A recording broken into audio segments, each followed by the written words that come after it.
Timetomuskup. Wow. Alright, so I wanted to do something a little fun today. This is, for algorithm purposes, I wrote top 10 vintage fragrances that I picked up, but there is more here. I'm gonna try and do this as quickly as possible, and let's just get right into it. Now, technically, some people say vintage fragrances are considered anything pre-2000s, and for the most part I agree with that, but in this case I don't, because this is the first year that it was released in 2005, so this is technically a real vintage batch. And I do want to speak about this fragrance a little bit for people that might be looking for it or worried about the silver stem compared to the black stem. And this is absolutely gorgeous. I just really love this. Now the reason why is because this fragrance here is what got me into the rabbit hole of Iris. It's really special to me. And what I want to say is that this fragrance, I do have the 2011, and one thing I do want to say is I do not think this is worth looking for and paying $300 for. This one here, I would say, is more feminine leaning, although I still find it unisex, but traditionally this might be considered feminine for some men. The 2005, I think, is more masculine because the vetiver, the leathery facets, and the ambery vanillic facets have been toned down in that one compared to this one. And so I think if you have a black stem, or if you're looking into this, I think the 2011 is just fine, which is actually called Dior Original now. Excuse me whilst I hydrate. Fucking rich man, he got me into that. Alright, next pickup that I got, well, I think I just flashed it. The next pickup is Heritage by Guerlain. And if I'm not mistaken, this is somewhere in the early 90s.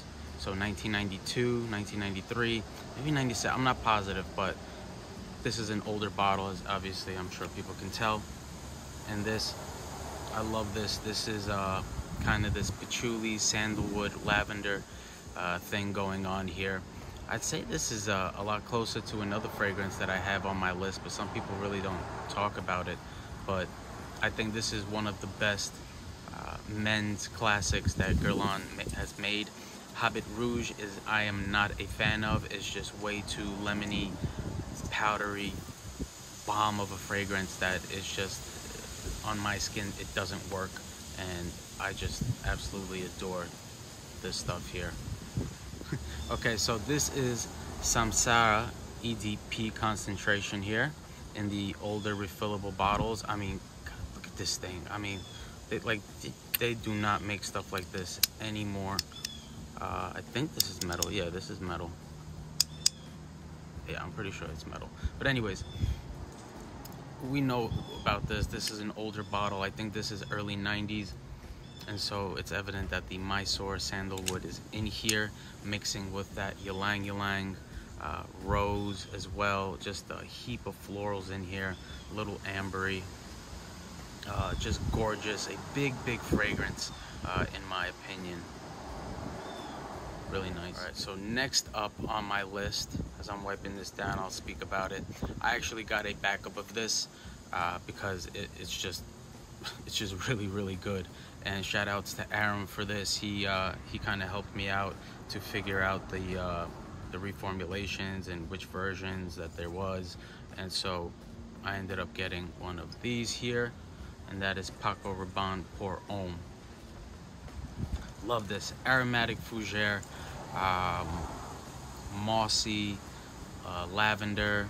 And the best part about this fragrance is in the far dry down, I start to get some muskiness and this gorgeous light touch of almost this furry animalic honey far in the dry down. Really good. Really enjoyed. Easy wear and just fantastic. Okay, so next favorite pickup of mine is technically a 2-for-1. They're just different concentrations. I'll quickly go over the differences here, but this is Chanel Coco. This is an EDP. This is one of the refillable bottles here. All right, gorgeous.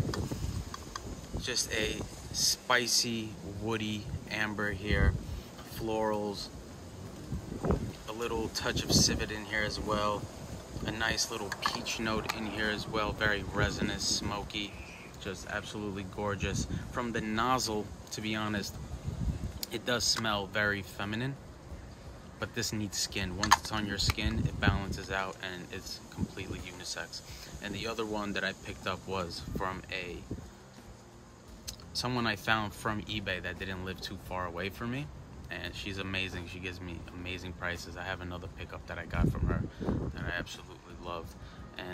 But the other one is Coco Chanel, right? Parfum concentration. I think this is a 7 ml. Yeah, 7 ml. They don't really make these sizes anymore, and this is a 80s bottle. No barcode or anything like that. All right. Little cutie here. All right. Now the main differences here, I would say, in my opinion, is this is more rosy. I think the rose here is number one. The spice is more in the EDP. Here the rose sings more, and I get a little bit more animalic civet in this here as well. Just something more alluring about this because it's also very close to the skin, just like a lot of the Chanel parfums. And I mean, and I forgot what this is, a certain kind of crystal that they make these bottles here.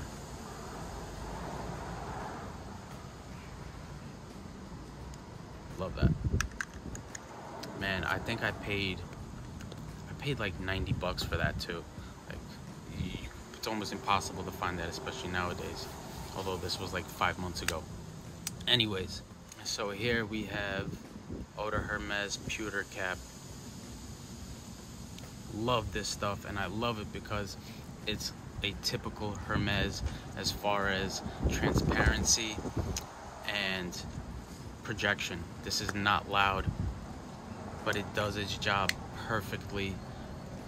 Just citrus. It has a birch smoky leather touch here, and the most interesting part here, I think, is at the top you're gonna get this almost animalic, spicy, warm, fuzzy cumin note at the top. It's just, I really enjoy this one, and a beautiful bottle here, just well made in general. Clicks into place there. Love it. All right, so the next one that I have here, I love this bottle.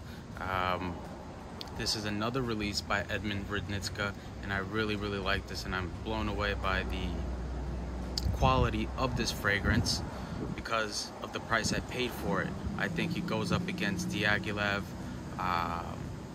fragrances like that go for $1,000, and that, to me, well, for me, is Roche's Femme. And I think this is a 70s bottle, late 70s bottle. Okay, and this is a fruity, plummy, ambery, leathery fragrance with, again, this warm, fuzzy, almost sour cumin note at the top here. But for me, the cumin does not get like BO here for me personally. Roche's Femme. Okay, so next up, I actually got a bunch of bottles of these, and some people are talking about that this stuff doesn't smell good and it's hard to wear. You know who you are if you're watching this, all right? And I call BS. I think this is really done. This is a powerhouse done the way Chanel does things, and that is more sophisticated rather than bombastic and loud. Chanel ENCHANTE, baby. Silver top cap here. All right, and I think this is placed sometime around the 80s. Is when this bottle is from. And then, to my surprise, like I told you about the Coco Parfum, she also had this gift set that I just couldn't believe, and I've showed this off before, almost in mint condition, right? And so you have the aftershave, the EDT in 100 ml splash, and then the soap in the middle here. And the soap is still, let me check it out. And I think this is from South Korea, she said this gift set was.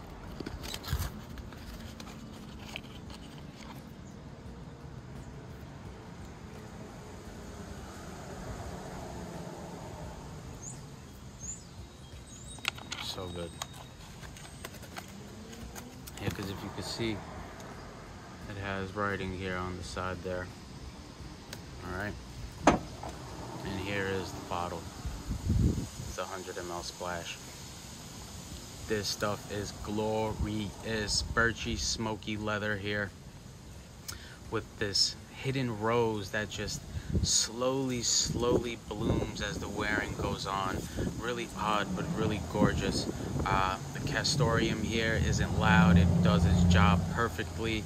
In my opinion, I think this is a really easy wear, but some disagree, and whatever, more for me, or more for the ENCHANTE lovers, because there's plenty of them. Now then I want to talk about right after ENCHANTE, because I do think they actually share something really similar, and that is Belle Amie in the shaker bottle. And for me, I've worn these back to back, and it was so obvious that the birch leathery touches in here are exactly the same as they are in ENCHANTE and in Belle Amie. I mean, identical. Spicy, woody, leathery fragrance. Really gorgeous. I know some people talk about the formulation after this they enjoy more, but personally I haven't tried that one, but I have tried the newer one, and to be honest, if you can find these shaker bottles at the same price that you would the more modern bottles, then get it. But I would never pay $300, $250, $200 for the shaker. I think the formulations that Jean-Claude Elena did for Hermes is amazing. And so I know people will disagree, but I think they're absolutely fine, and wear them, enjoy them, love them. Okay, next pickup is also a 2-for-1. And one thing I do want to say is some of these vintages here have come from ENCHANTE perfume. I'm going to put his WhatsApp number so you can contact him, his website. So if you're interested in anything here, you can get in contact with him. Lovely guy. Stores his fragrances absolutely perfectly. I've never had any issues. Anyways, going on. So this one came from him, and that is a 50 ml EDT refillable Chanel number 19. All right, yeah, not upside down. This is like a ride or die fragrance. That's what I call it. Galbanum, that spicy green, rooty galbanum, mixing with the orris and some oak moss in here as well, of course. And then I also got this one. I've showed this off before. This one here is a 90s bottle. It comes with another outer box here, but I don't have it. But it has a barcode on it, and this is placed in the early 90s, this bottle here. And this is another 7 ml cutie here that they don't make anymore.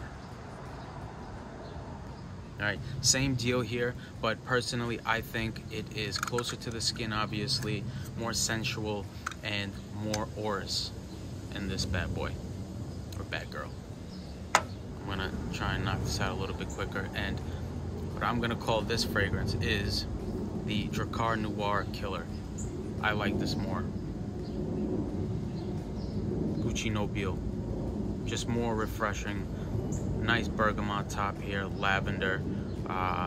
Just this stuff just makes you feel rich when you wear it. Personally, I absolutely love it. And this Art Deco bottle, I think Gucci used to make some great bottles. All right.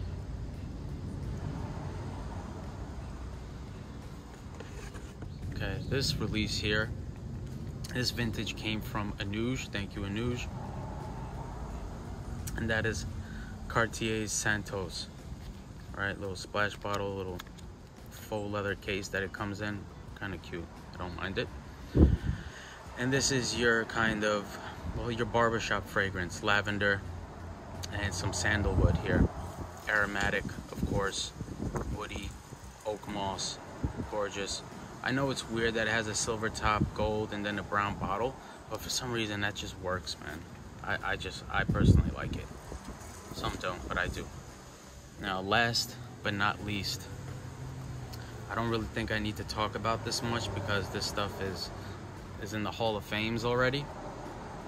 But this is technically my favorite vintage pickup that I've bought out of all of these. This stuff, when it's on my skin, is just hums, and I love it.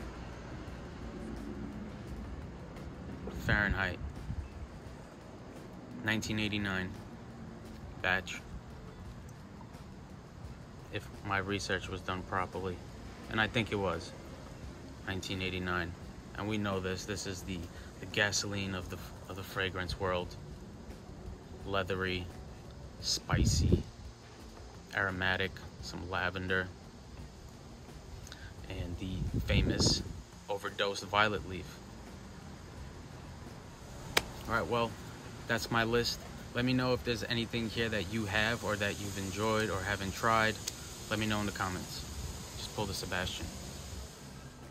My God, what is that smell? Oh. That's the smell of desire, my lady.